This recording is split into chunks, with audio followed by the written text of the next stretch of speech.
Praise the lord. అందరికీ మనలను సృష్టించిన వాడే మనలను బాగు చేయగలడు. ప్రభువునందు ప్రియ దేవుని బిడ్డలారా, ఈ గొప్ప వార్తను మీ అందరికీ చెప్పడానికి ఈరోజు నేను ఎంతగానో సంతోషిస్తా ఉన్నా. మన దేవుని గొప్పతనం చూస్తున్నారు కదా. పాడైపోయిన స్థలములను బాగు చేయగల సమర్థుడు, పాడైపోయిన జీవితాలను, నలిగిన చితికిన మూడు బారిపోయిన బ్రతుకులను సరి చేయగల సమర్థుడు మన యేసయ్య.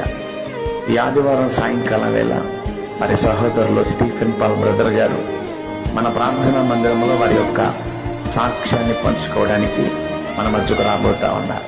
ప్రతి ఒక్కరూ కూడా ఈ అవకాశాన్ని సద్వినియోగం చేసుకుని కుటుంబ సమేతంగా ప్రార్థనా మందిరానికి వచ్చి ఈ చక్కటి సాక్ష్యాన్ని విని ప్రభువునందు బలపరచబడి మీ కుటుంబంలో ఉన్న, మీ ఫ్యామిలీ మెంబర్స్ లో ఉన్న యవ్వనస్తుల కొరకు కూడా మీరు ప్రార్థన చేసి ఇలాంటి కార్యాలను కన్నులారా చూడగలరని ప్రభు పేరిట మనం చేస్తా ఉన్నాను. మర్చిపోవద్దు, ప్రతి ఒక్కరూ కూడా తప్పకుండా మన విమోచన ప్రార్థనా మందిరం ముందు ఆదివారం సాయంత్రం ప్రతి ఒక్కరు రండి, దేవుని దీవెనలు పొందండి.